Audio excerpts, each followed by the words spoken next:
New nation, দি daily star, তারপরে BBC world সার্ভিসের Bangladesh correspondent ছিলাম। তো আমার স্টাইলেই আমি সাংবাদিকতা করব যদি সাংবাদিকতায় ফিরে যাই। হয়তো আমি আর এখন ফিল্ড রিপোর্টিং এ থাকবো না। আমি হয়তো মানে আরেকটু উচ্চ পদে জয়েন করব ইনশাআল্লাহ, যদি মানে আল্লাহর হুকুম হয়। কিন্তু সে সমস্ত জায়গায় কিন্তু মানে আমি আমার মতোই করব। কারণ আমার স্বকীয়তা, তো আমার স্টাইল, এটা তো আমার ব্যাপার। সম্পূর্ণ আমার নিজস্ব বিষয়। আমি সব ধরনের ক্যারেক্টারই করি। মানে সেটা নেগেটিভ হোক, পজিটিভ হোক, আমার কিছু আমার জন্য সেটা কোনো মানে সমস্যার সৃষ্টি করে না। আমি অনেক নেগেটিভ ক্যারেক্টারও করেছি। তবে পজিটিভ ক্যারেক্টারটা আমি একটু বেশি করেছি। যেহেতু আমি একসময় লিড রোল করতাম। তো আর মানে আমার যারা মানে বয়োজ্যেষ্ঠ পরামর্শদাতা ছিলেন, তাদের একটা জিনিস আমি সবসময় ফলো করতাম যে নেগেটিভ কিছু যেন, পজিটিভিটির ভিতরেও যাতে নেগেটিভ কিছু যাতে না আসে। আর নেগেটিভ রোল আসলে সেটা তো তখন আমাকে নেগেটিভ কাজ করতেই হবে, তাই না? আমি আসলে সারা জীবন চাকরিই করেছি।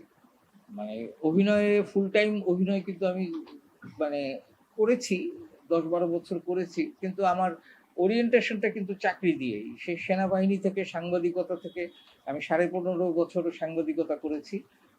সেনাবাহিনীতে ছিলাম, সেখানেও আমি চাকরি করেছি কমিশনড অফিসার হিসেবে। তো যেটা হচ্ছে যে আমার চাকরিটাও কিন্তু আমার রক্তে আছে। সেজন্য আমি বলছি যে চাকরিটা হলে আমি একটু কমফোর্টেবল বোধ করব। তখন অভিনয়টা আমার কাছে একটু গৌণ হয়ে আসবে। এই আরকি। না, না, আমি ব্যস্ত থাকার জন্য আসলে এখন তো বাসায় থাকি, মুভি দেখে সময় পার হয়। তো আমি ব্যস্ত থাকার জন্যই একটা চাকরি খুঁজছি। কেন নিবে না? নেবে। অ্যা তারা তাদের মতো করে সিদ্ধান্ত নেবে। তাদের জীবন কিভাবে তারা চালাবে কিংবা চালাবে না। এটা তাদের কাউকে আমি প্রভাবিত করার জন্য কিন্তু কিছু বলছি না। আমি আমার দৃষ্টিভঙ্গি থেকে কথাগুলো বলছি। আ ঠিক না, মানে আমাদের দেশে তো এখন কাজের পরিধি অনেক সীমিত হয়ে এসছে। তাই না? এখন মানে মানে এটাকে আমি কিভাবে বলবো? আপনি যারা বয়োজ্যেষ্ঠ মানে বয়স্ক যারা যে সমস্ত অভিনেতা বা অভিনেত্রী আছে, তারা কিন্তু কাজ নিয়মিতই করছেন। কিন্তু তাদের পারিশ্রমিকটা একটু কমে গেছে। এই। আর তো কিছু না। ভালোবাসাটাই তো আসল। তা না হলে আমাকে নিয়ে কেন মানুষ কথা বলবে? তাই না? তারা আমাকে পছন্দ করে দেখেই তো কথাগুলো বলে। কেউ হয়তো আমাকে পছন্দ করে না দেখেও কথাগুলো বলে। কিন্তু বিষয়টা তো পছন্দেরই। তাহলে ফরিদ ভাইয়ের সাথে সম্ভবত আমার একটাই কাজ হয়েছিল। আম আ তবে তার সাথে আমার ব্যক্তিগত সম্পর্ক কিন্তু খুব ঘনিষ্ঠ ছিল। মানে উনি প্রায়ই আমাকে ফোন করতেন এবং কখন কোথায় কি খাবার আছে। উনি আবার খুব ভোজন রসিক একটা মানুষ ছিলেন।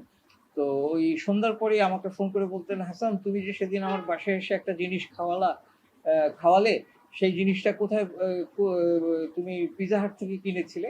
তো জিনিসটার আইটেমটার নাম যেন কি?" এই ধরনের মানে মানে সম্পর্ক ছিল আমার সাথে উনার। উনি আমাকে খুব পছন্দ করতেন, স্নেহ করতেন এবং আমার সাথে উনার পুরনো স্মৃতিও আছে যে আমি উনার সোফায় উনার এই এই জায়গায় বসে উনি এখানে বসে আছেন, আমি এই জায়গায় বসে উনার সাথে ছবি তুলেছি উনার বাসায় গিয়ে। তার আত্মা শান্তিতে থাকুক। উনি পরপারে ভালো থাকুক, সেই দোয়াই করি। আহমেদ রুবেলের সাথেই কিন্তু আমার ব্যাচেলর দিয়ে যখন আমি অভিনয় জীবনটা শুরু করি, তখন কিন্তু সেখানে আহমেদ রুবেলও ছিল। ও একজন মানে মানে কি বলবো আমি? মানে ওর অভিনয় ওর রক্তে ছিল। তো এবং ও কিন্তু যখন যেই ক্যারেক্টারটা পেত সেটা নিয়ে ও স্টাডি করত এবং স্টাডি করে তারপরে সে কিন্তু অভিনয়টা করত। ও কিন্তু ছোটবেলা থেকে ওর এফডিসিতে গিয়ে শুটিং দেখার একটা অভ্যাস ছিল। আ যেটা আমাদেরও হয়তো কম বেশি ছিল। কিন্তু ওর একটু বেশিই ছিল। তো আহমেদ রুবেলকে আমি খুব ভালো করে চিনি। ওর বড় ভাই আ সেও ইন্তেকাল করেছে। আ তো মানে অভিনয়ের জন্য যদি কেউ ডেডিকেটেড থাকে তাহলে একজন ছিল। তার মধ্যে একজন অন্যতম একজন শিল্পী ছিলেন আহমেদ রুবেল। পারবে না, পারেনি তো অবশ্যই। আ আসলে এইখানে একটু যদি আমরা প্রতিবেশী ভারতের দিকে তাকাই, ওখানে যেই সমস্ত মানে বয়স্ক অভিনেতারা আছেন যেমন মনোজ বাজপাই, তারপরে নাসিরুদ্দিন শাহ, ওম পুরী, তারপরে এই যে এখন যিনি নতুন করে আবার এ প পর্দায় চলে এসছেন মিঠুন দা। তো এনারাও তো এ এখনো কাজ করছেন। মেইনস্ট্রিমেই কাজ করছেন। কিন্তু আমাদের দেশে একটু বয়স হয়ে গেলেই আর এই মেইনস্ট্রিমে কাজ করার সুযোগটা একটু কমে আসে। এটা আমি বলব যে আ মানে মানে আমাদের সংস্কৃতির একটা দীনতা এটা।